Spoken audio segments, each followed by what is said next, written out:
아멘. 우리 함께 신앙 고백합니다. 나는 전능하신 아버지 하나님, 천지의 창조주를 믿습니다. 나는 그의 유일하신 아들 우리 주 예수 그리스도를 믿습니다. 그는 성령으로 잉태되어 동정녀 마리아에게 나시고 본디오 빌라도에게 고난을 받아 십자가에 못 박혀 죽으시고 장사된 지 사흘 만에 죽은 자 가운데서 다시 살아나셨으며 하늘에 오르시어 전능하신 아버지 하나님 우편에 앉아 계시다가 거기로부터 살아있는 자와 죽은 자를 심판으로 오십니다. 나는 성령을 믿으며 거룩한 공교회와 성도의 교제와 죄를 용서받는 것과 몸의 부활과 영생을 믿습니다. 아멘. 오늘 선포되어질 하나님의 말씀은 마가복음 7장 24절로 30절까지 말씀을 보겠습니다. 마가복음 7장 24절로 30절까지 말씀을 제가 봉독해 올리겠습니다. 예수께서 일어나서 거기서 떠나 두로 지방으로 가서 한 집에 들어가 아무도 모르게 하시려 하나 숨길 수 없더라.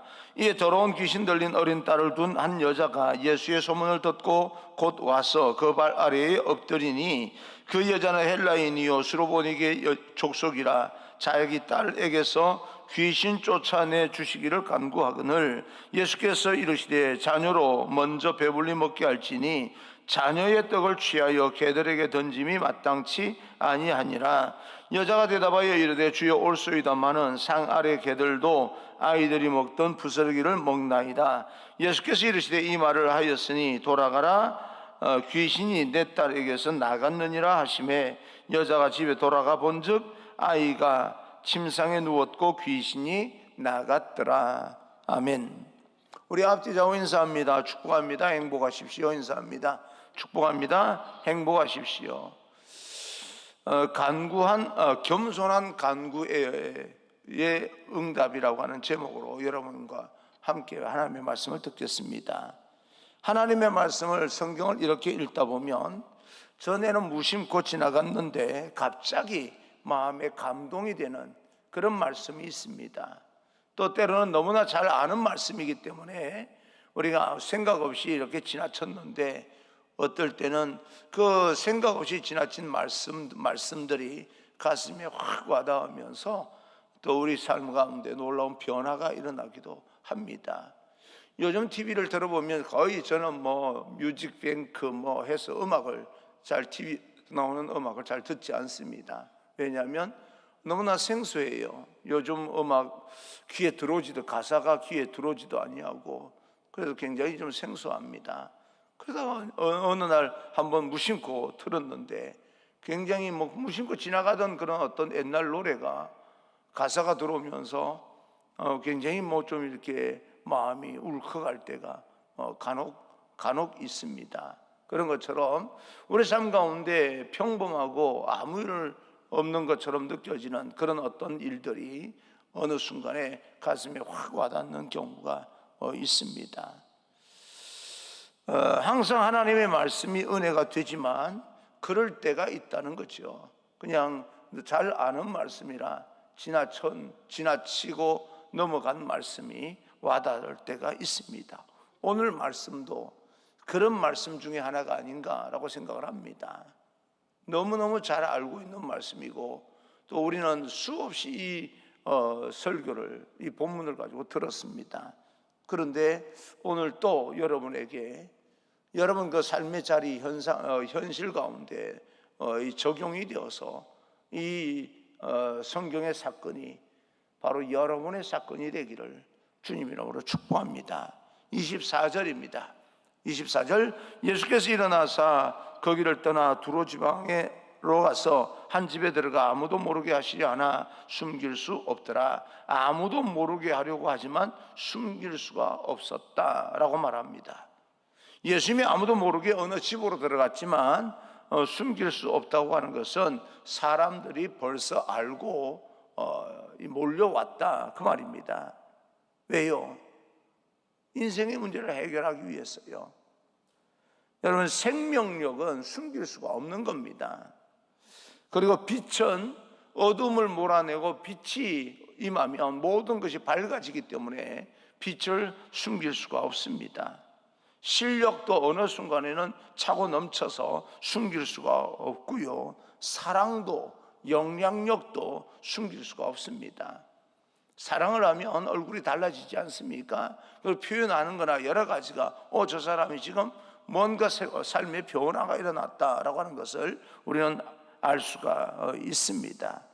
거짓되고 더럽고 추한 것도 다 드러나지만 생명력 있고 또 밝고 또 생명력이 있는 그런 어떤 사람을 살리는 능력도 숨길 수 없이 반드시 드러나게 되어 있는 것입니다. 여러분 안에 예수 그리스도가 계신다면 반드시 여러분을 통하여서 예수님의 사역이, 예수님의 사건이 드러나게 되는 그날이 올 것입니다.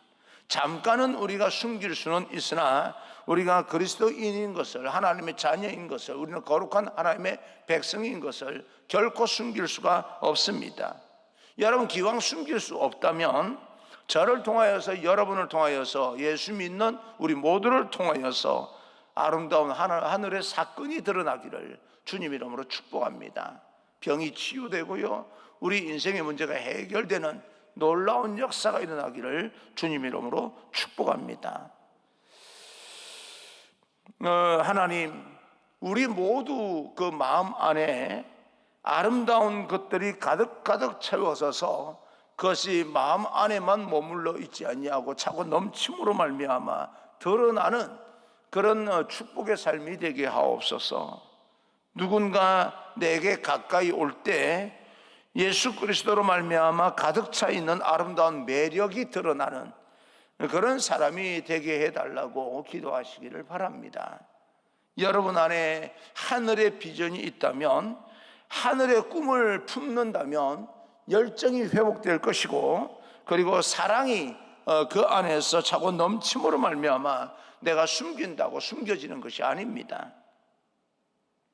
오늘 여러분 안에 있는 그 어떤 것이 흘러나온다면, 여러분 어떤 것이 지금 다른 사람에게 영향력을 끼치면서 흘러나오고 있습니까?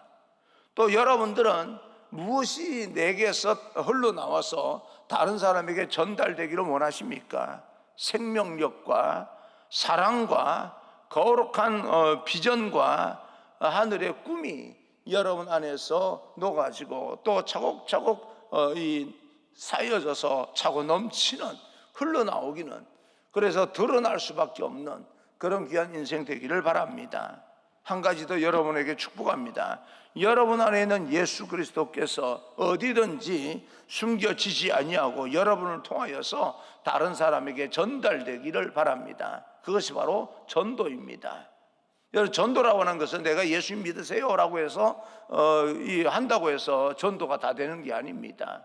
그것도 일종의 전도이지만 정말 진정한 전도라고 하는 것은 내 안에 있는 예수 그리스도의 생명력이 나로 인하여 차고 넘쳐서 다른 사람에게 흘러들어감으로 전도가 되는 겁니다. 생명력을 또 예수 그리스도께 십자가에 못 박혀 돌아가셔서 우리를 위해서 구원에 완성해 주셨다고 하는 사실을 다른 사람으로 하여금 알게 만드는 것이 전도입니다.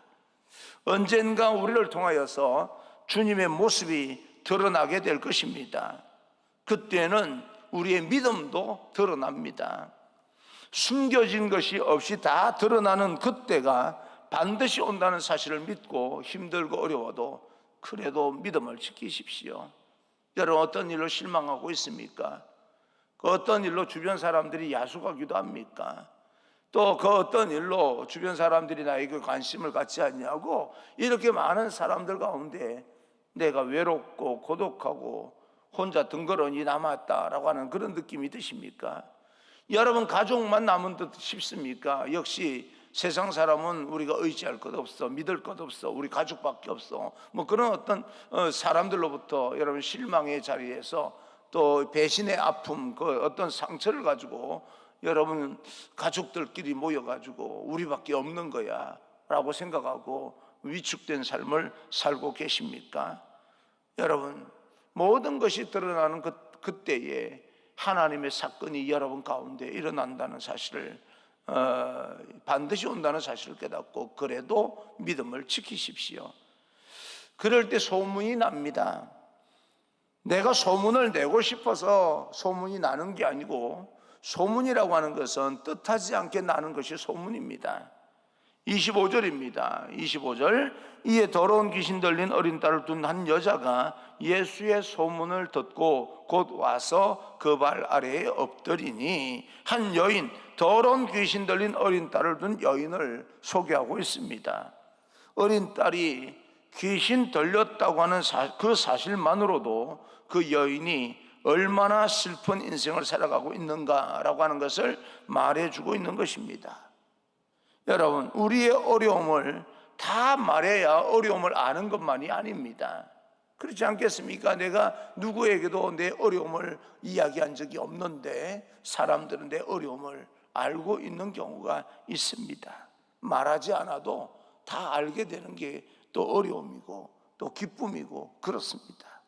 딸이 있는데 예뻐도 시원찮은데 그 딸이 귀신이 들렸다 라고 하는 거죠. 아주 더러운 귀신이 그 딸을 지배하고 있습니다. 그런 와중에 그 여인이 잘한 것이 있는데 주님 앞에 와서 주님 도와주십시오. 주님 발 아래 넙죽 엎드렸다는 겁니다.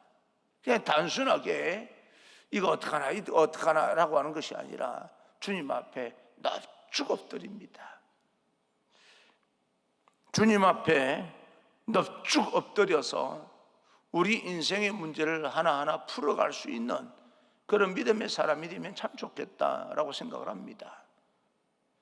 문제가 있을 때 우물쭈물하는 것이 아니라 얄팍한 내 감정에 치우쳐서 이리저리 혼자서 판단하고 혼자서 결론 내는 그런 인생이 아니라, 힘들고 어려울 때 다른 사람을 쳐다보는 것이 아니라 사람들에게 기도를 부탁하면서, 겸손히 기도를 부탁하면서 하나님 앞에 넙죽 엎드려서 자기 인생을 풀어가는 믿음의 사람, 하나님께서 그런 사람에게 또 함께 동행해 주시고 그 인생의 문제를 풀어주시는 하나님, 저는 그 하나님을 믿습니다. 내 딸이 고침받는 것은 불가능할 거야. 그냥 그동안 이렇게 살았는데 점점 더 악화되는 것 같은데 이건 불가능한 일이야, 그렇게 생각하시면 안 됩니다. 그 문제를 가지고 와서 하나님과 씨름하셔야 됩니다. 내 인생의 문제가 해결되는 것은 가능하지 않은 일이야, 그렇게 생각하면 안 됩니다. 여호와께 능치 못할 일이 있겠느냐? 없다. 그런 믿음을 가지고 주님 앞에 엎드리는 그런 신앙인이 되어야 됩니다. 바다 위를 걸으시고 천지 만물을 지으시고 눈먼 자를 뜨게 하시는 예수 그리스도, 그 예수님께서 오늘날 고질적인 우리 인생의 문제, 또 질병의 문제, 그 어떤 문제라도 해결해 주신다는 사실을 믿고 우리는 넙죽 엎드리는, 대충 그냥 하나님이 살아계시면 도와줄 거야 이런 어떤 태도가 아니라 정말 하나님 앞에 절박한 마음으로 엎드리면서 눈물로 기도하게 될 때 그 눈물이 이 하나님께서 우리에게 허락하신 그 그릇에 담기다가 차고 넘쳐서 놀라운 사건이 일어나게 되는 겁니다. 정말 저는 항상 마음속에, 우리는 이렇게 이제 앞에 리모델링 하면서 제가 그것을 이제 뗄 수밖에 없었지만, 다윗 노래는 붙어 있지 않습니까? 눈물이 차면 예배당이 찬다. 우리의 눈물의 기도가 우리 주의 병에 차면 우리 인생의 문제도 해결된다. 그래서 절박한 마음으로 엎드리는 것이 좋습니다. 사람들을 향해서, 환경을 향해서 불평하고 원망하고 불가능하다고 절망을 느끼고 낙심하는 그런 에너지를 하나님 앞에 엎드려서 해결받는 그런 사람이 성공하는 사람이고 예수님의 하늘의 사건을 보는 사람이 될 것입니다. 예수님께 모든 것이 가능합니다. 예수님 앞에 엎드린 여인의 모습을 보면서 제목을 달아야 한다면 믿음이라고 하는 그런 제목을 달 수 있습니다. 자, 예수님과 그 여인의 대화가 시작이 되는데요, 26절입니다. 26절, 그 여자는 헬라인이요 수로보니게 족속이라 자기 딸에게서 귀신 쫓아내 주시기를 간구하거늘, 그 여인은 헬라인, 즉 이방인이다 라고 말하고 있는데, 이방인이 주님 앞에 나오는 것 현재 그 당시 상황으로는 쉽지 않은 일입니다. 그러나 그 어떤 이방인이라고 하는 그런 장벽을 뚫고 주님 앞에 나왔습니다. 그리고 내 딸이 흉악한 귀신 들렸다, 더러운 귀신이 들렸다. 그때 예수님께서 이렇게 말씀합니다. 27절입니다. 27절, 예수께서 이르시되 자녀로 먼저 배불리 먹게 할지니 자녀의 떡을 취하여 개들에게 던짐이 마땅치 아니하니라. 이렇게 결단하고 나왔는데 주님은 자녀의 떡을 개한테 줄 수가 없다. 그러나 이 여인은 예수님의 이런 심한 말에도 불구하고 물러서지 않습니다. 내가 이방인인데 주님이 과연 내 손을 들어주실까라고 하는 장벽을 뚫고 나간 것도 대단한 것인데, 예수님께서 자녀의 떡을 개들에게 줌이 마땅치 않다, 나는 너의 소원을 들어줄 수가 없다라고 하는 말을 한 거지요. 이런 그 어떤 모욕적인 거절을 받고 그 장애를 가지고 막히고 돌아간 것이 아니라 그 장벽을 뚫고 더 엎드리면서 하나님 앞에, 예수님 앞에 간구하는 이 여인의 모습입니다. 하나님, 나는 이 기도하는 이 여인의 모습의 기도가 나의 기도가 되게 해 주옵소서. 안 된다 그러면 그냥 안 되는 걸로 끝나는 것이 아니라 좀 그 모든 상황을 바꿀 수 있는, 그리고 거의 하나님께서요 안 된다라고는 말씀을 해 주시지는 않을 것 같아요. 제가 살아온 그런 어떤 시간들, 믿음 생활에 온 그런 어떤 시간들을 보게 될 때 안 된다고 명확하게 말씀하실 때도 있기는 하지만, 거의 예수님께서는요, 하나님께서는 우리에게, 저에게 야 그거 어려워 라고 하는 말씀을 하시지 그거 안 돼 라고 말씀하신 적이 별로 없어요. 어렵다고 하는 말이 뭡니까? 우리의 믿음에 따라서 뭐 안 될 것도 없다는 이야기죠. 어렵다는 이야기죠. 안 된다는 이야기지 아니지 않습니까? 근데 어렵다는 이야기가 우리의 태도에 따라서 안 되기도 하고 되기도 하고 그런 겁니다. 경계선이에요. 내가 볼 때는 내가 그 이야기를 안 된다고 받아들이면 안 되는 것이고, 그럼에도 불구하고 어렵지만 된다고 생각하면 되는 것이고, 그런 거지요. 그래서 28절입니다. 28절, 여자가 대답하여 이르되 주여 올소이다마는 상 아래 개들도 아이들이 먹던 부스러기를 먹나이다. 개들도 부스러기를 먹지 않습니까? 주님 도와주십시오. 내 딸의 문제는 주님만이 해결할 수가 있습니다. 제발 도와주십시오 라고 하는 그런 태도로 기도합니다. 그때 주님은요, 29절입니다. 29절, 예수께서 이르시되 이 말을 하였으니 돌아가라, 귀신이 내 딸에게서 나갔느니라 하시매. 그리고 30절, 여자가 집에 돌아가 본즉 아이가 침상에 누웠고 귀신이 나갔더라. 할렐루야. 응답을 받았습니다. 오늘 여인을 보면서 우리에게 주는 교훈은, 문제 해결을 위해서는 우리의 감정으로 처리해서는 안 된다. 보통 우리가 이래 어려움 당한 사람을 보게 되면 감정에 많이 치우칩니다. 자기 입장에서만 해석을 합니다. 상대방은 또요, 그 사람 입장을 생각해서 참 어려울 때가 있습니다. 물론 시간이 지나고 나면 그때 했던 행동 하나하나가 도움이 되고 고마움을 표할 때가 있지만, 그 순간은 참 어려울 때가 있어요. 이러지도 못하고 저러지도 못하고. 어떤 사람이 시험에 들었답니다. 그 시험에 들은 것이 저로 인해서 시험이 들었대요. 그러면 뭐예요? 신방을 가면 신방 가는 대로 핀잔을 주고요, 안 가면 안 가는 대로 또 뭐예요? 서운하다 그러고요. 근데 핀잔을 들을 망정, 인격적인 그런 어떤 창피를 당할 망정 신방을 가야 되는 거예요. 그죠? 그래야 나중에 내가 그렇게 함에도 불구하고 목사님 신방 와 주셔서 내 마음에 대단히 고마웠습니다 라고 하는 말을 분명히 할 겁니다. 그런데요, 신방 가기가 그렇게 만만하지는 않습니다. 가서 싫은 소리 실컷 듣고 온다는 게 이게요, 그냥 자기 입장에서는 이럴 때 한번 와줘야 되는 게 아니야 라고 말하지만 가야 될 입장에서는 그게 그렇게 만만한 게 아닙니다.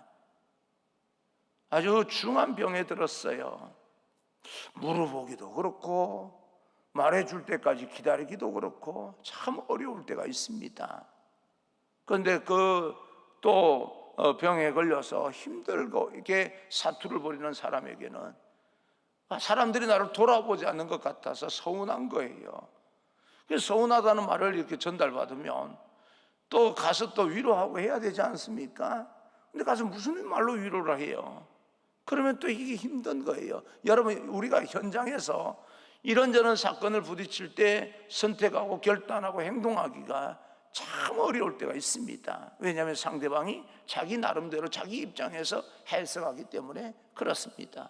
내가 가지고 있는 마음하고는 전혀 상관없이 해석할 때는 참 어떻게 해야 될지 힘들고 어려울 때가 있습니다. 그런데 여러분, 그럴 때 여러분이 선택을 할 때 시간이 지나고 나서 그 사람이 좋은 마음 가질 수 있게끔 여러분들이 유익한 대로 선택해 주셔야 됩니다. 신방 안 가는 게 맞을까요? 가는 게 맞을까요? 그럴 때, 그러면 여러분들이 생각할 때 그렇게 생각하는 것이 실천하는 게 맞습니다. 시간이 지나고 나면요, 내가 좀 창피를 당하더라도 그 마음을 고맙다라고 하는 말을 듣게끔 만들어야 관계가 또 다시 회복이 되는 것이, 내가 좀 창피함을 피한다고 먼 날 관계가 깨어지는 것을 선택하면 안 됩니다.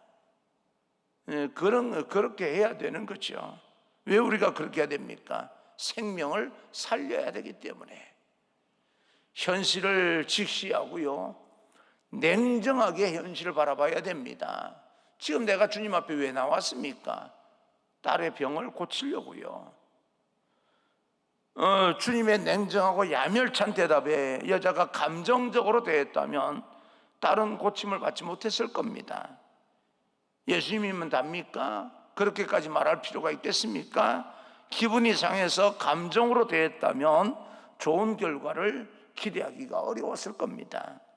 우리는 간혹 내가 지금 왜 주님 앞에 나왔는지 현실을 직시하지 못하고 자기 감정 상한 것만 생각하여서 일을 거르치는 경우가 굉장히 많습니다. 다른 사람이 뜻없이 한 말을 가지고 감정에 치우쳐서 자기 인생을 망가뜨리는 사람도 있습니다. 다른 사람이요, 생각 없이 말한 거예요.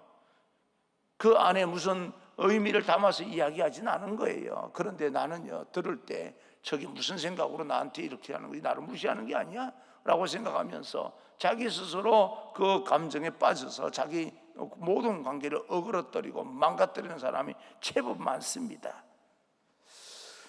그리고 방해물이 많은 그런 상황이라 할지라도 뚫고 나가야 됩니다. 우리도 불가능해 보이는 일이라 할지라도 하나님 앞에 넙죽 엎드려서 뚫고 기도로 돌파해 나가야 됩니다.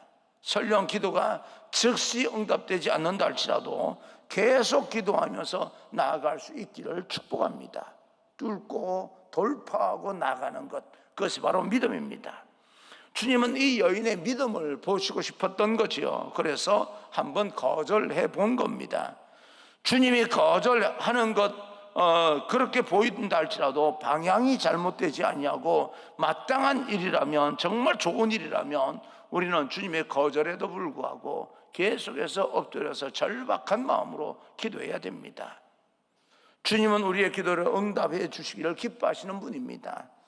예수님은 우리 인생 가운데 사건을 일으키시는 분입니다. 생명이 있기 때문에, 부활의 생명은요, 어떤 것이든 다시 일으킬 수 있고 다시 시작할 수 있는 그런 어떤 열정을 우리에게 주시는 겁니다. 귀신 들린 이 어린 딸만이 아니라 우리 모든 인생의 문제도 오늘 하루 하나님 앞으로 나가서 하나님 앞에 기도하면서 돌파하고 해결해 나갈 수 있는 하나님의 거룩한 믿음의 사람이 되기를 주님 이름으로 축복합니다. 무엇이 여러분을 힘들게 만드십니까? 여러분 그 힘듦을 가지고 스스로 감정으로 자기 입장에서만 해석하지 말고 하나님 앞에 내가 해석하기 전에 하나님 앞에 나와서 먼저 기도함으로써 해결받는, 해석이 아니라 해결받는 그런 하나님의 백성이 되기를 주님 이름으로 축복합니다.